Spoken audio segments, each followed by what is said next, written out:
Welcome back to the Everyday Hair Colorist. Today's guest is the fantastic Charlotte Cave. Hi, Charlotte. Hi, Jack. That's very kind. Thank you. Well, we actually properly met a few weeks back at the launch of Colour World TV, which was totally different circumstances. And we were doing a Genius Bar chat. And I was just, what you were talking about just really resonated with me. And I just felt like I had to get you on here and let everyone hear some of the things that you have to say, because I thought they were really interesting and I thought they were really clever and thoroughly modern. But before we go to that, I'd really like to talk about your career. Okay. And I know that you started hairdressing like me 30 odd years ago. I've got a bit more than you, and you started off in Leeds, yeah? So yes. What was that like then for you? Well, growing up in Leeds in the 80s was not a piece of cake, that's for sure. So it was a very grim backdrop. I think everyone romanticises a little bit about the North, and you're not supposed to really say anything bad about the North, and I'm not saying anything bad about it. But certainly Margaret Thatcher years, it was a very squeezed economy.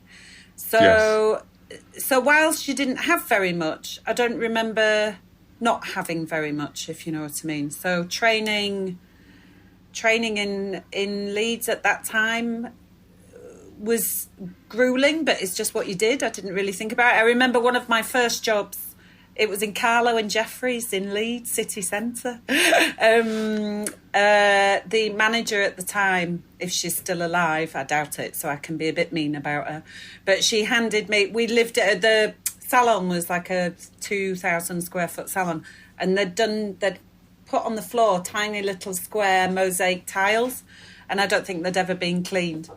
And my job, she gave me a knife and a toothbrush and some bleach, and that was my job for 3 weeks, was to clean the tiles. So I think that you know, that was the norm for apprentices at the time, because I remember because I was tall, I had to stand on a salon chair, which of course rotates, and I had to wipe the ceilings from the condensation. I mean, do you know what I mean? But that sort of thing doesn't happen anymore. But it was grueling, but also, I don't know, there was a discipline in it. I don't think it was necessarily the right way to do it. It was certainly the way that it was done. There was a discipline in that. Yeah, I mean, it's a bit like, you know, if you're European or something, if you're German, for example, you have to go to the army for a year or something. I don't even know if that's still a thing. But anyway, so whilst that can be very unhealthy, I mean, I have got a thing about grout on my tiles as I live and breathe. So, and I like a very tidy space. And I'm not. Yes, I do. And I'm not necessarily a tidy hairdresser. Some of my staff will be falling over on the ground because I can be a bit chaotic depending what mood I am. But I am a bit of a clean freak with the salon. So I think you are right. There is something a bit like that army initiation where it was a bit rubbish that they were training me basically to be a cleaner, but because of that, I am actually a very good cleaner. So, the whole thing. I think a lot of young people, when we talk, they're like, "Oh, that was then, this is now." But actually, it was a very tough training, and it didn't matter where you were in the country. It seemed like we all had to do that. The training was after work, of course, and you weren't paid for that at all. I mean, I still can't quite get over that I have to pay for people to stay and train. But I shouldn't say that, my staff. But anyway. I can't get my head around it. Yes. But, of course, you can get your head around it. Yes, of course. It's glaringly obvious, but it's like, that never happened to me. No, well, basically, what we were saying is that we want to treat people properly, unlike us in the 80s, which I'm very glad for. Yeah. I have to pedal back quite quickly on that one, but it's okay. I had perm rods thrown across the floor, setting rollers. As if you looked away and went into a dream about something, it was thrown on the floor and it brought you back to reality, wasn't it? Yes. My other chore that I hated was washing perm papers and drying them on the radiator to reuse them. Actually, I never had that. Oh my God. I do remember though, the day, it felt like my proudest day ever in hairdressing, when someone came over to me and she said, "Oh, you've graduated now, you are able to neutralise." And I was like, "Oh, I can neutralise." Oh my God, it was like the worst thing ever. I remember one Saturday I had like 12 perms in a backwash, and I had just me neutralising because I never had sick days, so I was the only one in again. And I was just thinking, how has this turned out to be a promotion on £28.50 a week? And I had 12 perms to neutralise. But anyway, so yes, that's... But there were those, I mean, we can't spend too much time reminiscing about how terrible it was. God. But there were those levels that you got through, and I remember being able to neutralise was a highlight. Yes. And it went on from there, didn't it, really? Yes. You know, then you got to rinse a colour, and you got to do this and got to do that. I mean, they were ways in which your confidence built and that you felt like you were achieving goals through it. So you started off scrubbing tiles. Yeah. When did the hair start? Well, I was a funny one with hairdressing because I don't know what sort of innate faith I seem to have in myself. But the first week I was there, between the tiles, this old lady came in and said, "Oh, can I have a blow dry?" And I just went, "Oh, well, I can do that." And it was a round brush. So, but the owners went, "Oh yeah, book it in with her, that's fine." So I obviously caught a hairbrush in my lady's hair where I had to cut it out. So that was my first appointment. But I was very confident. So, and I stayed. I just wanted to get out. I think, I wanted to get out and get on. Yes. And I hadn't really even intended to be a hairdresser, as often is the way with some hairdressers that I meet with their stories. You just kind of thought, well, my mum told me I needed to get a job. And so she thought that was a good one. So I just wanted to get on and get up to doing hair, and I just didn't really think it was going to be that difficult. And of course, so I just put myself out there. So hair began quite quickly. But after I was qualified, really, I suppose, 3 years, the usual 3 years, isn't it, Jack? When I did my theory. But I'd been doing hair. I trained in an Afro-Caribbean store. So I was quite an unusual person, given that I'm Caucasian. That's fascinating. That's really interesting, because Lisa Farrell was on and she went and worked in an Afro-Caribbean store as well, because she felt like she wanted to know more because she couldn't do Afro hair.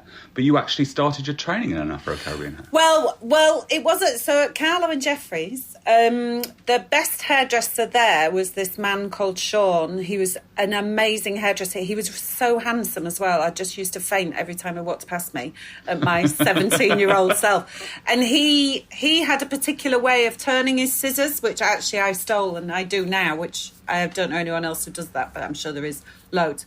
But he was the best hairdresser in the salon, so I just looked at him, went, well, I'm just going to go there, right? I'm just going to follow him. So when he left, I left with him. And then he set up a small studio. It was just 2 chairs, and I just assisted him and built from there. But most of his clients had Afro hair, and then we sort of mixed it up a little bit. So it was very good training. Afro, working in that discipline I found brilliant. It's brilliant for blow dries and, Well, if you can get that curly hair smooth and shiny, whoa, where you go, hey? Exactly. Well, seriously, so Gabrielle was the pop star of the moment in those days. What was that, 1991 or something? With the eye patch, So my demi-wave was second to none. So it all... For those of you that don't know what a demi-wave is, that's a perm, by the way. Well, the Marcel. So it was the Marcel wave, but from the demi-wave. So every Saturday I used to do the Marcel wave, like Gabrielle's hair. Right. Ready for the blue. With the traditional iron that you put in the heater. Oh yeah, and then completely, So wow. So it was good. They used to queue up. I loved it. But that was only about 2 years into my career, really, and then I think I did a bit of blagging, you know, like you do. I went to another hairdresser's in Leeds, pretended I was a hairdresser.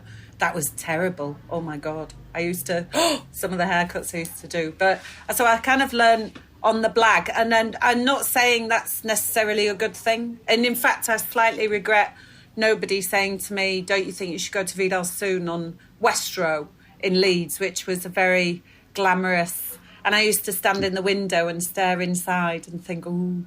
But it just didn't occur to me, my self-confidence, it just didn't occur to me that I could go to Vidal Soon. So, right. So it was all a bit... It would be a very different path if you'd done that anyway, wouldn't it? Yes, exactly. Well, yes, completely. So can't rewrite them. No, yeah. Shoulda, woulda, coulda. We can't be doing that. We have to look at the paths that we take. Well, I think what's interesting when I talk to my team now, when just to bring it back to something relevant other than just my long history, is sometimes I can be quite inefficient in some of my haircuts.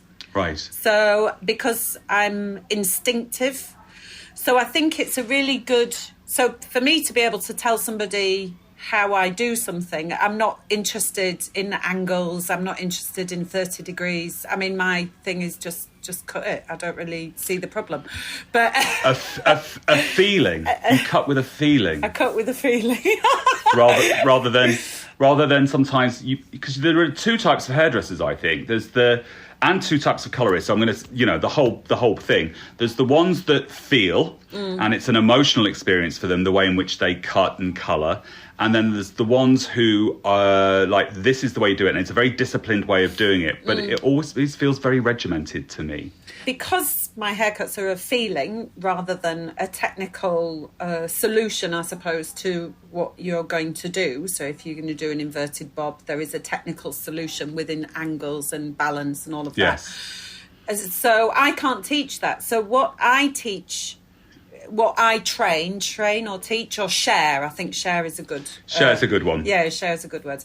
Is I share imagery because it's not really, I don't think, about the execution of a haircut. It's about the idea. So if you don't have the idea, then it doesn't really matter what the haircut is. So the idea has to come first. So then you have to unpick who the client is, right? And so then it becomes about style, which is where I am much more interested in, I suppose, and more instinctive. More instinctive. I love words like that. Now, you quit Leeds after you'd qualified. I had to get out of there, Jack. To get out of Leeds. But you went to the London College of Fashion. Yes. So in one of my very many blagging moments of getting on quickly and getting on with the job, I was cutting this woman's hair. I'd love to see her again. She was called Sandy Hodgkinson. She was this amazing... She had a convertible Wrangler Jeeps. Do you remember those in the 90s? Yes. And she was the most... I just thought she was the most glamorous woman I'd ever met. She was like really tall and had bleached blonde hair and had a Jeep. She always had really gorgeous boyfriends. And I used to cut her hair, or I started cutting her hair. Anyway, I was like, oh, what do you do then? And she was like, oh, I'm a photographer. So I was like, oh, that's amazing.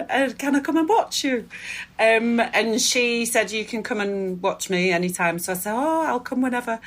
But of course, I worked from Monday to Saturday. So then she said, well, I'm doing a test shoot on Sunday. Do you want to come? So I was like, oh, yeah, that'd be amazing. So off I went on a Sunday to watch Sandy and this makeup artist and hairdresser do a shoot. So off I went. But the makeup artist didn't turn up because she was hungover. So we had the model, the photographer, because we are in Leeds in the 90s now. I think it's called... Our industry's a little bit like that, though, It's a little bit unreliable. No, I just think that sometimes people get carried away on a Saturday night and forget they've got to work on Sunday. Exactly. Yeah. Well, I suppose as well she thought she was doing it for free, so it didn't really matter. Anyway, so there I was, and I was like, oh, I'll do it. I can do the hair and makeup. Obviously, never having picked up a makeup brush in my life. And I still have those pictures as well from my very first shoot. So I did the hair and makeup for poor Sandy and this poor model where I stuck a sort of purple plait somewhere. It was very weird. Anyway, but I completely loved it. And I asked Sandy, how do you become a makeup artist like the other Charlotte that didn't turn up? And she said, oh, well, you can do 2 ways. You can pay for, I think it was called Glacio Rosso. I think it still exists, a school in London, to train to be a makeup artist, but it was very expensive and I was very, very poor. Or you can apply to go to London College of Fashion, which is much harder because at HND, so it's on a degree level. But I didn't have any qualifications. Get the violin out, everyone. But I just thought, well, I can't go to the posh school because I haven't got any money.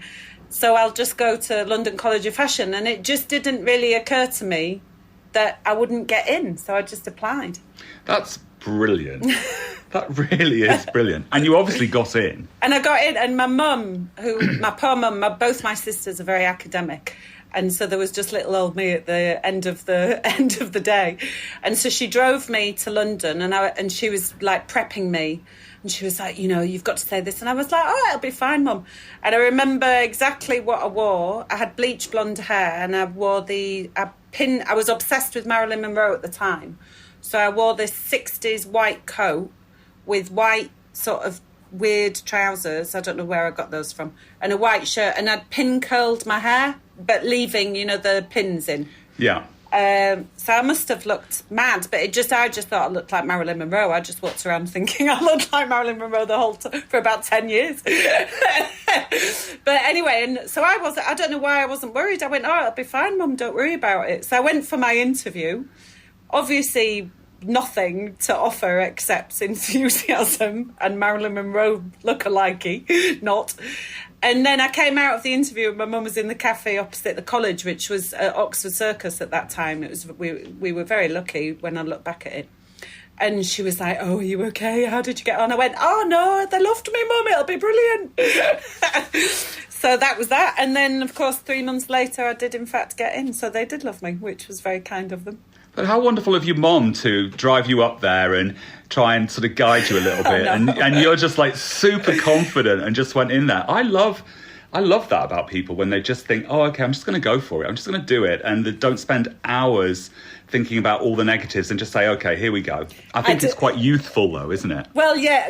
Well, I was going to say it's complete naivety because I just didn't get it at all. I just didn't get it. So that naivety is, but that's when you hang around young people, isn't that gorgeous? I love that about young people because they say things and you, in your heart, you go, oh my God, you have no idea what's coming. It's going to be awful, or whatever. But it's that energy that young people bring to the table, you just have to bottle it. I love it. Yeah, if you could bottle it, I would. Do you know what I mean? Because it's inspiring and it's fresh and it's without the baggage that the years of life. Yeah. It's a bit like travelling to a city when you've been to the city, but the person you're travelling with has never been. So everything is amazing. And I love that. They see it all with new eyes. I just love that. Oh my God, the Eiffel Tower. It's amazing. And you just go, yeah, whatever. But it is amazing. And that's, I think, really good.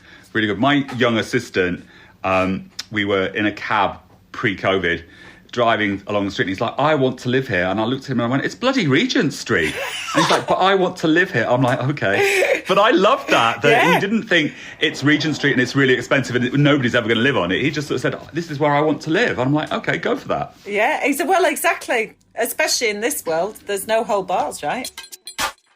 So in London, at the London College of Fashion, they saw this huge potential in you. Otherwise, they wouldn't have given you the place, which is fabulous.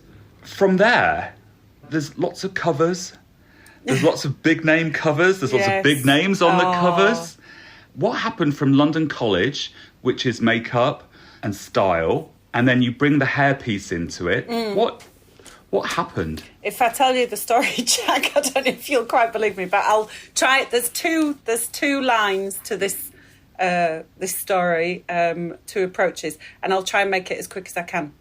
So my whole thing is that I never say no. You never say no to anything. I'm with you. Right?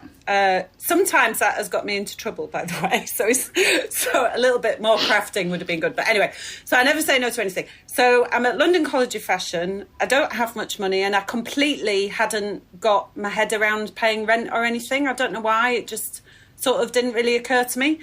So I entered a competition for Salon Selective's shampoo thing. And I won it, actually, so that paid for my rent. But also, I had to get a job in a hair salon because I thought, well, I can cut hair, right? So I'm going to get a job in the hair salon to pay for my rent now that I've been able to stay at London College of Fashion because I paid the rent. So I had to continue that. So I got a job at Franco's in Soho. And in Soho, you just meet loads of people, right? Yes. So I met a Gary Cockrell, which you might know, actually, Jack, who's a makeup artist. He used to come into the salon to get his hair done. And he is Mr. Page, you might hate me for saying that, but Mr. Page 3 makeup artist. So Jordan, all of that, the whole thing.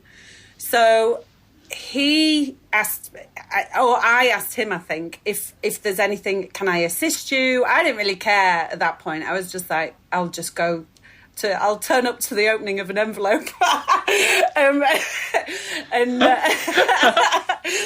I love this this massive, just like, I'm just going to do it. I'm available. I mean, hungry isn't the word for it. It was just fantastic. Well, right? I didn't have a life, so I didn't have a boyfriend. I didn't actually even drink alcohol at that point. So I was just ready to go 100 miles an hour wherever you wanted me. And I could drive a car, which was essential, actually, as I worked out.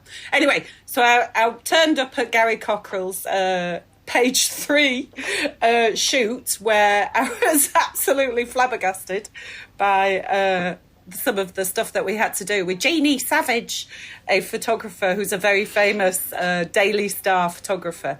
Anyway, so I would help Gary, and then one day he rang me up and said, oh, do you mind filling in for me?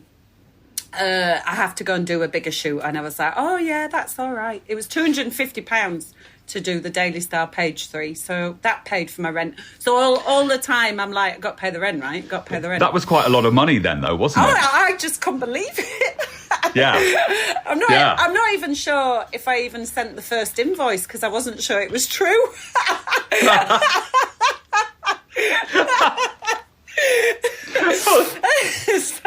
So they got one on me for the first time anyway. I made up for it though, don't worry.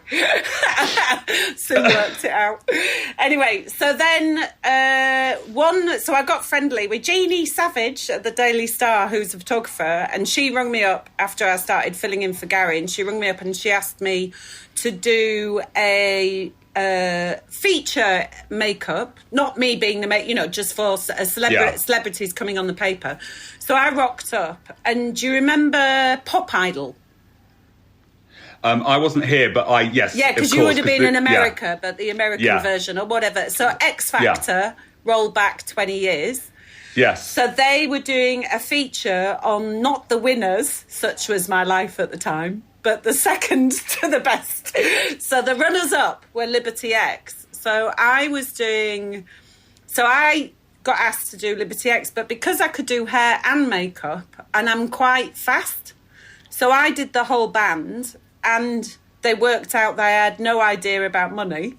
So the manager asked me if I would be Liberty X makeup artist, hair and makeup artist, which they got for about 2 pence. And I was like, oh, yeah, that'd be amazing. I mean, I would have turned up for nothing for years, but anyway, I didn't. Yes. So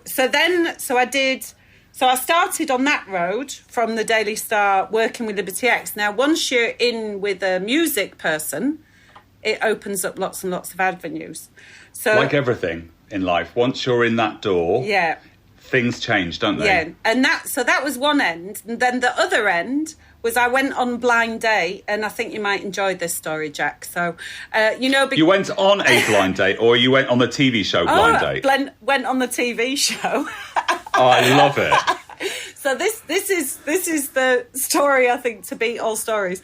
So, my thing is like, just rock up, just do it. So I was going to a party with a friend actually by Regent Street, and we were walking past this hotel, and I went, oh, look, they've got the auditions going on about Blind Date. Should we go in for a laugh? So my poor friend, she went, oh yeah, all right then. So off we went, and then we went upstairs to, I think it was the Dorchester or something, some hotel, probably not as nice as that actually. So we went up to the hotel, and there was about 20,000 people. All sat on the floor, and I said to some woman, I was like, oh, I'd just come here audition to go on Blind Date. And she went, oh yeah, that's fine. So we sat there for hours and hours and hours, and it was just so boring because we were going to a party, and I was all dressed up, ready to go to the party. So we got to actually finally getting auditioned to go on the show, and the woman said, oh, why do you want to go on Blind Date? And I said, I don't bloody know. I've been here for bloody hours. I've got to get to a bloody party. And that was that. And they loved it. I didn't even really occur to me that that was the appropriate answer, but of course it was the appropriate answer. Anyway, so so I got very friendly with the producer because my tactic was I would cut anyone's hair for nothing, any time of the day or night. So, I mean, really, it was a bit weird, I think, because sometimes video directors would call me up at 2:00 in the morning and go, can I have a haircut? And I'm like, oh yeah, that's fine. Just get in my car and go do it. Mad. Like, really, not... And anyone listening to this, please don't start doing that because you really don't have a life. But I just loved it. Anyway, so I got friendly given my attitude to hair and makeup, and an opening of an envelope. So the producer, we became friends. I did his sister's wedding in Manchester, her hair and makeup for that. So this is the producer of Blind Date. I was number 3, by the way. I didn't win, which was a blessing, but Cilla loved me. So I was apparently the only person. So I didn't have very much money when I went on the show, and I was quite fat. So I was really worried about how I would look. So I went to Selfridges. I remember going, right, I'm going to get something really, really nice for telly. So I only had one thing. And so I turned up in this pinstripe suit that I'd bought. It was £250, which was an unbelievable amount of money for me at that point. But it was black, obviously, skinny, thank you. And but you're not supposed to wear black. This is like a little inside tip for everyone. You're not supposed to wear black when Cilla Black is on set. It's only Cilla that wears black. So I was on set of Blind So I was on set of Blind Date, turned up with my one outfit. They did ask for 3, but I just ignored them.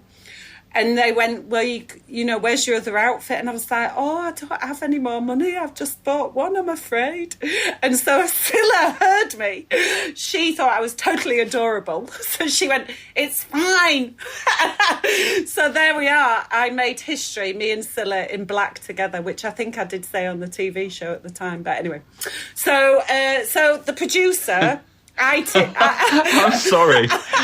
This is just brilliant. I don't know what your edit is going to be like, Tom, who's editing in the background. I'm really sorry. I go on and on and on. I did want to say to you, though, that, I think that our era, we did so much work for absolutely nothing to get the experience, and we were really committed to that. But there's this bigger conversation that's going on in the industry now about... brands asking creatives to do stuff for free, and the fact that everyone else at the brand is being paid, yet the creatives aren't being paid anything. Where do you... So obviously, for me too, all those sessions that I did for nothing have paid off in the long run. But they don't for everybody, and obviously you're incredibly successful, and they've paid off for you as well in banter, experience and career. Yeah. I wish I had some I wish I could remember my stories. Oh my God, Jack, you have no idea of the stories. Like, Jesus, make your granny cry. Where do you sit with it now? Obviously times are different, as we acknowledged at the beginning of this podcast. Are they though? Are they different? I don't know. I'm just older. I think the difference is it's easier to get information, right? Yes. So, to find a makeup agent, it took me about 3 weeks, and I had to walk around the streets, just to get a phone number. Yeah. I only just got a mobile phone, and there was no internet. God, can you believe I'm even saying that out loud? Oh my God, there was no internet. Don't you just... No. It's so embarrassing. I am that old. But, so I think the difference is now is it's easier to get information. So, of course, competition is harder because the good thing about our industry is that it has been brought to the forefront. You know, there's celebrity hairdressers like yourself, Jack, and there's celebrity makeup artists and TV. There's shows about it. So it's slightly more attractive to a young person, I would hope, anyway, to become a hair and makeup artist. So everybody wants to become one. So it's easier to get information. So I don't think it's different in the sense you still need all of the experience. And quite frankly, if you're 20, you don't need that much money, do you? I didn't need that much money. I still don't think you really need that much money now. So I just think if you're 20, I can't go and work for a brand for nothing. I've got a mortgage and kids and really boring stuff. But at 20, I could definitely afford to just go and rock up. I was gorgeous and, you know, all plump, you know, and you get that juiciness when you're young, the juice thing. And that's what the filler doesn't give you, does it? No, you babes. know? Oh, no. I was looking at that today thinking I should do that. But anyway. The glow of youth. No, I know. No matter how much I hit myself with bronzer. So when you're young and juicy, you should go out there and do stuff for free. I'm sorry. I just think, why would you not? You have so many... It's better to say yes than to say no, isn't it? I personally think it's better to say yes to everything and then afterwards say, oh, that was a bloody mistake, I'm not doing that for them again, rather than just saying, oh, no, and sort of trying to weigh up the pros and cons. Because, of course, experience, you can't buy experience. No. In that sense. No, and you can make up stories, but there's nothing like a story that's the truth, but so unbelievable. Right. That's the best one. And also, when I started shooting, and I didn't shoot earlier in my career. I didn't do anything like that. I mean, I was so commercial behind the chair making the money. But when I actually started doing that, the idea that, you know, the amount of money that this stuff costs. And so I did look for models that wanted their hair done free. I did look for stylists that wanted to work with me for nothing. So we all got some images and, you know, a photographer that would do it for, you know, either a test or not so much money. And, you know, you don't start off spending £10,000 on a shoot. You start off doing them free, and hopefully you don't spend £10,000 on a shoot because there's an awful lot of money. But it gets to be expensive. But I think that if I hadn't have done that stuff, if I hadn't have done, like in the UK press, you know, you do press and it's like, it's all complimentary, and I wouldn't have had the exposure. And without the exposure, I wouldn't be where I am now. So it's sort of a double-edged sword, isn't it? Well, I think you would have wasted your £10,000 as well if you spent £10,000 on your first shoot, because it would have been awful. A disaster, no? Exactly. What I tell my team, no matter if you're the art director on the salon floor, but if you've never been on a shoot, you might as well be the tea lady as far as I'm concerned. And in fact, if you can make a cup of tea, I found that one of my best skills ever. And I did that for you too for a little while. That was my job because they paid me so much money. I didn't do anything but just made you 2 cups of tea. But that's another story. Well, actually, it was their wife that I had to break them. But anyway, there's another story there.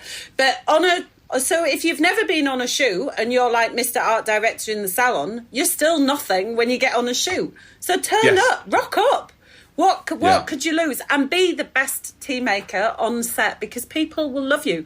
You don't turn up on set to be the star. You turn up on set to be with people. And then what I tell my team is, right, go and talk to the photographer's assistant, go and talk to the lighting guy's assistant, and talk to and then take each other's numbers, and then arrange to meet for a pint, get drunk together and start talking about ideas. And before you know it, you're starting your own team that in 10 years' time you can charge 10 grand for. That's the point. I'm still best friends with the people that I started shooting with. Not Gary Cockrell, because he went on to carry on doing like uber glamorous stuff, and I wanted to be, quite frankly, a little bit cooler. But all my fashion buddies I'm still friends with, and we've been all over the world. We've been to Miami. Well, we used to go to Miami 3 times a year, South Africa, Harbour Island, and oh my God, just had such a laugh. Getting paid loads of money. What am I doing in a salon? Eventually getting paid loads of money. I think that's it, isn't it? I mean, people look at people look at people, some people look at people and kind of say, oh, they're successful, I want to be like that. But they don't always realise the story behind it. Do you know what I mean? And Yeah. it's like, it takes a long... That instant success, I don't think has as much longevity. It can fade really quickly rather than that long road that you build up to it. Because every section, every point, you get a little bit higher and a little bit higher. Well, and to give you a timeline, I was 23 when I was number 3 on Blind Date. What's your name? Where are you from? No, my name's Charlotte. I'm from Leeds. And then I was 33, 34 when I was charging. I suppose people want to know, don't they? So it's like a 1,200 a day. But if I was doing 3 bands in a day, so I would do Blink 182, Coldplay and Busted or something, and then I would charge that per band. So if I'm up at 5 o'clock in the morning. But, you know, my hours were insane. You know, and although I have to say, this is going back to your point where things have changed, that has changed. So that money train does not exist anymore. So there's no money in music anymore. There's just not... so the naughties definitely were naughty. So this is where it can come back round to a little bit 80s, where hairdressing has come... The shoot work has come from a salon and a product, because that's where the money is the product. yes. So yes, going to work for a product for free is a bit annoying. But actually, I do believe that is now where you get the shoot work from. I don't believe you get the shoot work from old school like I did, from being on... It's the entry level, isn't it, really? On a TV show. Yeah, it's then... Exactly. It's the entry level. And it's also, I think the other thing that guys maybe don't understand is it's content. And if you are doing it for free, you're getting content from it, you know? Yeah. And you're also... Word. That word. And you're also accredited with the product company too, which can have a gravitas to it that maybe you wouldn't necessarily get just on your own straight away. I mean, it's all about working up the ladder. It is, and also a product. If it's just, I can't really give you an example, because then other brands would be offended. Yes, but we don't want to offend anyone on this podcast. No, exactly, because we love all our products. We love all everyone. Our brands. We love everyone. We just love us, not fight us. Anyway, but one product is owned, as you know full well, Jack, is owned by a huge company that has a million products that, you know, might have a campaign or a fashion show that's coming up that needs a nice young thing who's really available and who makes really nice tea and goes to cut their hair for nothing at 2 o'clock in the morning, which, you know. Absolutely. So... Absolutely. I couldn't agree with you more, Charlotte.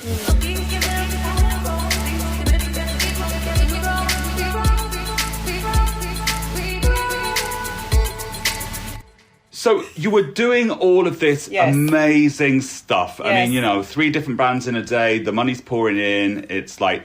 good times. And as my friends at work say, make it rain, you know, as the money's going through. But then you decided to open a salon. In my inability to say no to anything, I worked at Franco's years and years ago, do you remember? But all the clients still wanted me to cut their hair. So sometimes I'd cut their hair at 2 o'clock in the morning, or in my living room, or in my bathroom, or so all in the background while I was doing the shoots. I still was cutting Kate's hair, who's nurse, and sometimes I'd forget though and leave them on the doorstep. It was terrible. Oh God, I'd be at a party somewhere and they'd be ringing me up going, Charlotte, you said you'd colour my hair at 9 o'clock tonight. Are you coming? And I'd be like, so no, I'm ill. That's terrible. But no, I never lied. Actually, I've never thought. I always think the truth is more funny than a lie. So I'd just go, I'm really pissed in a party. I'm really sorry, I can't. But anyway, so people used to come around to my house, and I never stopped cutting hair at home because I can't say no to anyone, and I love cutting hair and blah blah blah. So you'd get this really weird cross-section of life. And by the way, I still do some of my clients. I did Kate yesterday, who is that NHS nurse who came in from a night shift for her highlights, and Chris Martin was asleep on the sofa because he was having like chill out time, and just had to escape. He was just getting famous at that point. He was like crazy famous at the beginning. and he'd come for a rest on my sofa. So Kate was like creeping by. So still cutting hair, still doing the bands. Then I had a baby, and you can't just wake up and go, oh, I'll go to New York tomorrow, because you can't do that anymore. No. So I was, and working from home was becoming more dissatisfactory. So my son was growing up. I was still working from home and shooting and stuff and trying to balance it out. But products, you know, the industry was changing. You know, there was this guy called Jack Howard who was doing balayage in LA and New York, and I didn't know what a balayage was. And also my 3-year-old, Bill was 3 by this point, would come waddle into my studio at home and take my clients' handbags and throw it out the door and go bye, because he didn't really know why I wasn't spending time with him while I was cutting other people's hair. On this podcast, a lot of women have talked about, and of course it's always women who are impacted by the kids and all of that. The guys somehow seem to still get on and do what they want, but a lot of women have talked about work-life balance and how the struggle to get that and find that, and to also to own the fact that you want some balance. Yeah, the balance thing. Ooh, that's a difficult one. That might have to be a different podcast, Jack, because I don't know if there is a balance. The trick is to accept there is no balance. It's all a nightmare and a mess, but just don't get angry about it, because it's really unattractive. And you still want to be gorgeous no matter what age you are. And is that really how you see it? That it's all a mess and that you just smile your way through it and just don't get angry about it? Is that how you balance it all? Because of course, if you're raging about something, it really does sort of seep into everything, and it's awful. Bitterness is a genuinely unattractive trait. It's not fun to be around. It's annoying. I don't like myself. You know, like, don't get me wrong, I'm not walking around with bunny rabbit ears and the world is amazing. But I do think you have to have a word. You have to check yourself sometimes. Like if I'm getting angry or annoyed that I'm tired or my hands are hurting, I'm worried about my arthritis or my children, or, you know, the house isn't clean enough, or, you know, there's a million things you could complain about. But I do think at the end of the day, you just have to go, well, you know, there's always someone worse off, and it's a cliche, but it's always true. And just be really grateful, like be super excited. Like I could not be more excited to be on this podcast. I think it's awesome. I love meeting new people, and also it's really impressed my staff. Like Lauren, my salon director, she was like, "Oh, you've got the podcast. I'm going on holiday on Wednesday, and I can listen to it." And so it's a great. You should have that. Being bitter is awful, so don't do that. That's what I say. And there is no balance, and it is all a mess. So just get on with it. Yeah, I try and sort of bend with the breeze or the wind or the hurricane. I try and move with it, and there are days when that's okay, and then there are other days when I can just feel this rage coming inside of me. But I'm quite sort of vocal, and so I can get that out of me quite quickly and move on to the next thing. The unfortunate thing is that I leave people standing in the wake of my rage sometimes. So. Well, everybody can, but to be honest, you're a talent, and I think if you're creative, and sometimes it's a bit that sort of dyslexic thing where it just falls out your mouth. And I remember having dinner with U2 once, and I was sat next to this guy, and I was like, "Oh, why are you here?" And he's like, "Oh, I'm working with U2." And I was like, "Oh, aren't they amazing? What are you working on?" He's like, "Oh, we're going to be doing a new album." And I put my hand on his knee, and I went, "Honestly, you'll do so well, because U2 are so lovely. Aren't they amazing?" And then we left the dinner table. Somebody was obviously ushering me away. And then the stylist of U2 was in the lift, and she went, "Oh, you don't know who that was, was you?" And I was like, "What, Mike?" I went, "Oh, he's so lovely. He's working with U2, isn't he? Oh, he's going to do really well." And she went, "That's Michael Stipe from REM." I love it. I mean, and I literally did the knee squeeze and went, "You're going to do so well."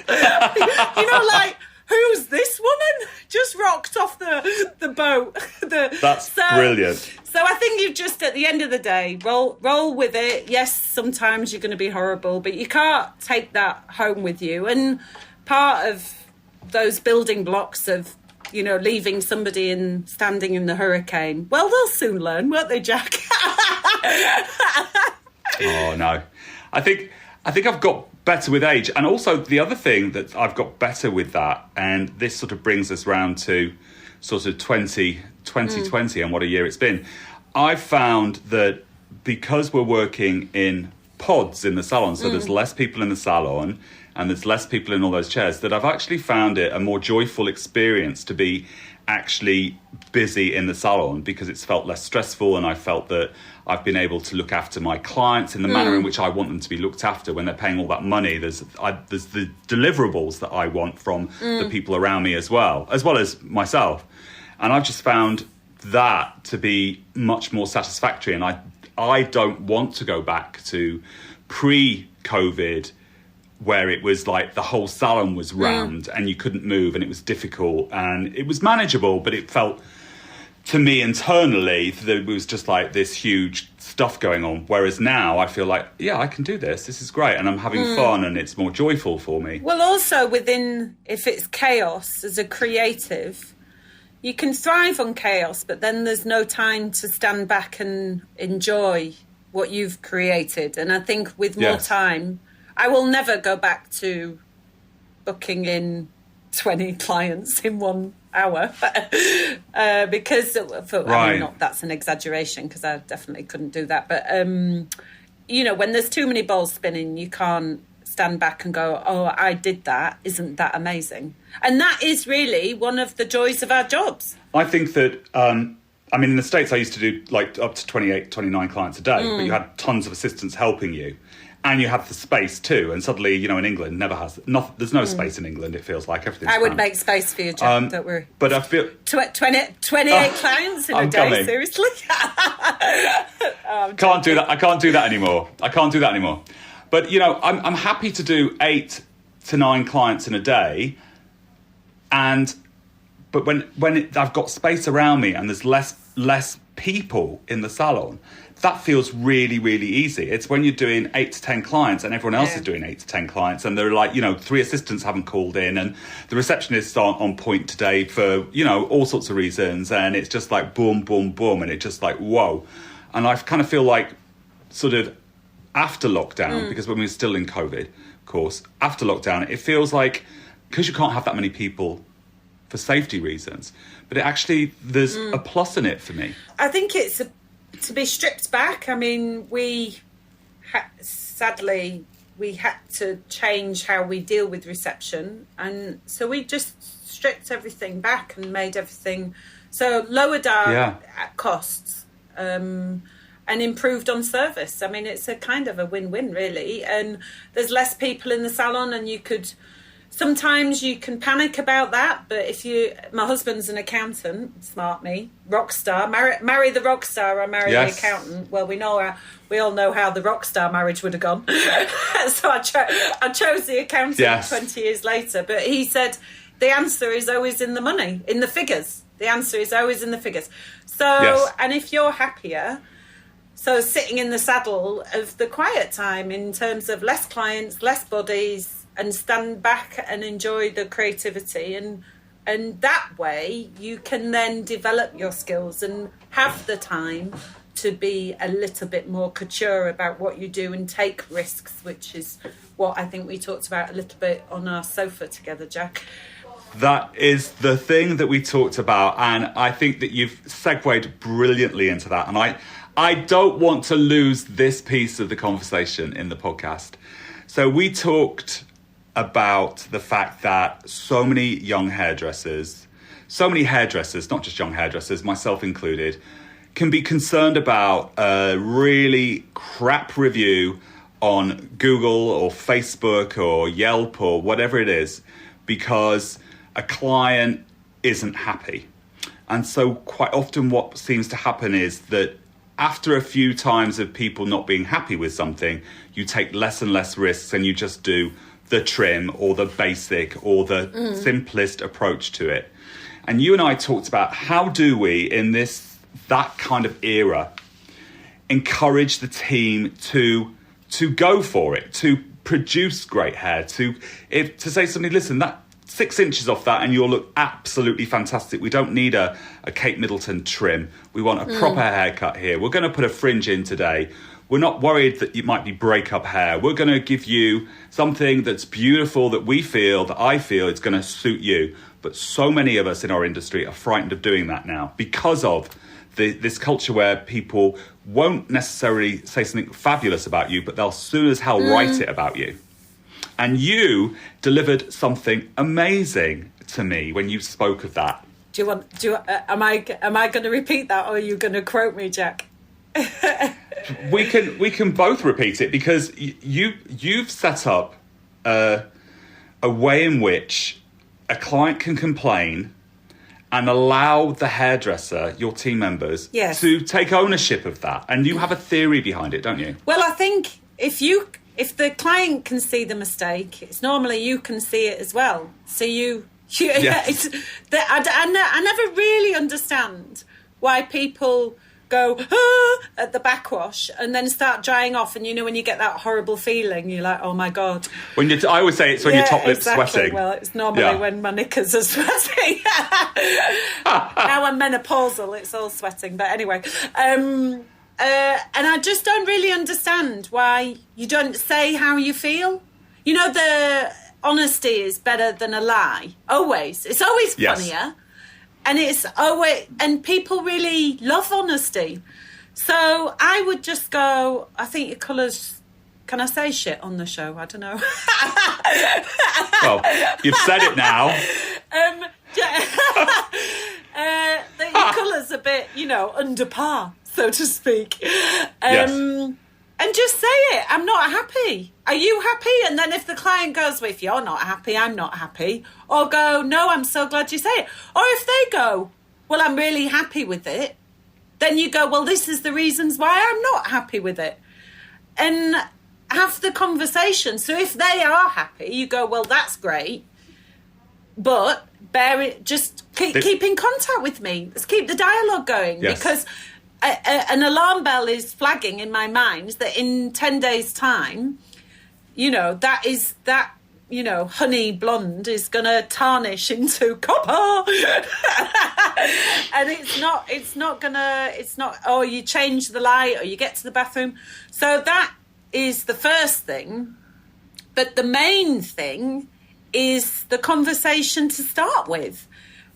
It's all right saying, oh, I'm going to cut a fringe in your hair and it's going to look amazing. Well, how does the client know that? They're like, well, you're not me and I'm not in the mood for a fringe. And there's no point saying the same thing, expecting a different answer, going, oh, but you'd really suit a fringe. And they're like, well, I don't want a fringe, but you'd really suit a fringe. So change the story. So I say, I am the director and you are my movie star. So what we're going to do is we're going to build a film together. So I am going to direct you in my movie. What does your movie look like? So the haircut is the last thing you would talk about. Talk about what chair, what chair do you like? Is it an Eames chair? Is it a wicker chair in the 70s? Are you wearing, I talk about the girl. Now, you will know this, Jack, because you know colour like no one. Oh, I don't know about that. Don't test me, my God. Well, I know I might do now. You're challenging me. So are you the girl that's in the Chloe white dress, walking through the summer fields, running your fingers through some wheat, right? Or are you the girl sat in a Paris cafe with a Breton stripe and boots, having a coffee, and normally a fag in my case. But now you would be able to tell me what you think those colours would look like, right? Right. Do you see my point? Yeah? So who is the blonde and who's the brunette? The blonde is walking through the wheaty field. Yeah? Exactly. Exactement, monsieur. Exactement. And our brunette is in our cafe. So already you can give the client an imagery without even mentioning hair colour, without even talking about it. So if they're... It's about the story. Yes. It's about the story. Every time. And if the story has an ending, sometimes I do say this, is, well, that's not how my ending was meant to turn out. We're going to have to do a part 2 here, I'm afraid. but then the clients don't mind, do they? They're kind of in their own movie. They've, and then also, this part of the movie is going to be like this. And then towards the end of the movie, as in January, in your next booking, because already I'm thinking I've got to book ahead of my clients, right? Let's do an annual. Yeah. Let's book the whole movie for the year. It's beautiful. It seems seamless because they're buying into something that helps me out. Because then I'm like, yes. And we can direct your colour for the whole year. So it helps our money coming in, raining and all of that.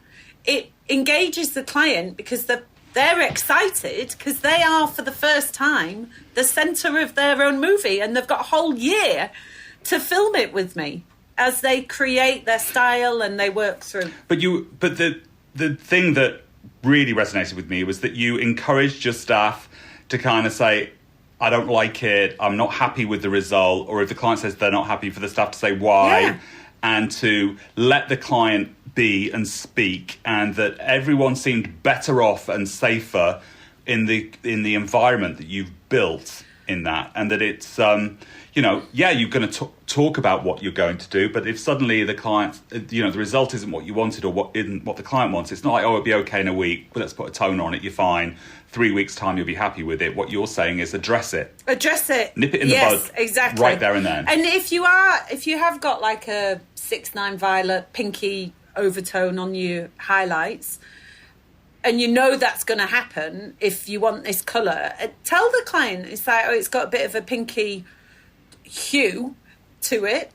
Do you like it? Are you up for that? It'll only last a couple of washes and she might go yes or no, but it's giving the client the control of the story and allowing, and I have to say about the whole complaint thing, I don't really get it, because the clients should trust you enough to be able to communicate with you, and rather than write some 2-bit article on whatever platform it is, I'm not interested in them anyway. And the only time I've had those kind of complaints is from, one of them was a junior whose hair I cut, which quite frankly I thought I was doing the biggest favour in the world, but she went home crying because I cut more than an inch off. I mean, I'm not going to lose any sleep over that.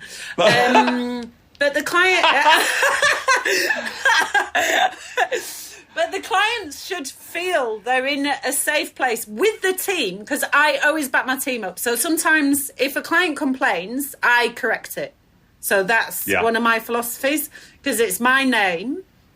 And this is where I come with my team.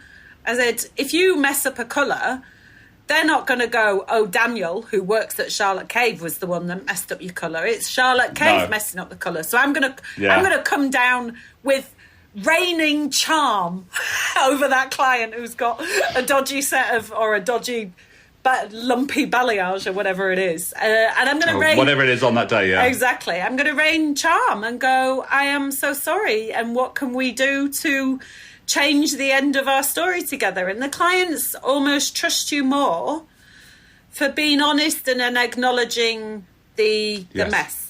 Or not mess. I always think that if I'm unhappy about something, I'm not, like, if I go to a restaurant and, it's like you're waiting too long in between courses or whatever, I'm not complaining to get something free. I just want to be heard. I just want somebody to acknowledge the fact that I'm disappointed. That's all. Yeah. That's mainly where it goes. It only sort of, and I think most people, people aren't mean-spirited. Most people, if you say, look, I'm not happy, then they're like, what can I do? I'm so sorry. But the key, and then you go from there. Interesting thing, you've brought that beautifully to my table there, Jack, thank you. The brilliant thing about that restaurant comparison, when you're waiting between courses. Yeah. So I am your waitress and you're sat there and you're starving and you're waiting between courses. Instead of you having to acknowledge and flag down a waiter and go through that awkward... the waiter comes up to you, bobs down and goes, look, this is a couple of glasses of champagne on the house. I am so sorry you have to wait, but it will be the most delicious plate of food you have ever eaten, and we totally appreciate your patience, and if there is anything I can do. So acknowledge them before you get to the point where you're just Hank Marvin. Or hangry or whatever it is. hangry. I'm always hangry. But yeah, it's absolutely right. I think that it's up to us to catch those things rather than the client bring them to the forefront. Yes, exactly. Language is king. Or queen. Or queen, yes, exactly. Well, not Whatever in you this want. matriarchal world that we live in, quite frankly, Jack. The kings still get paid more. but that is definitely a different episode. That is definitely a different episode. Charlotte, I just wanted to say thank you so much for today. I mean, what a great story. And I haven't covered half the things I want to cover with you. Just lots of fun, truly inspirational chat there for people. And just a really nice way in which you bring the story to the table. Thank you so much. Oh, well, it's my absolute pleasure because, I'm really excited about everything. Anyway, it is my pleasure. And for those listening, just be positive, say yes to everything and enjoy the ride. Brilliant. Thank you, Jack. Thank you. So I hope you enjoyed this podcast as much as I did making it for you. Don't forget to subscribe on your channel that you download your podcasts from. iTunes is my favourite, but I know there are others out there. And also, if you want to follow me on stories on Instagram, it's jackhowardcolor, COLOR, the American way, not the English way. And on Facebook, it's jackhowardcolor, COLOR. And my website is www.jackhowardcolor, COLOR.com.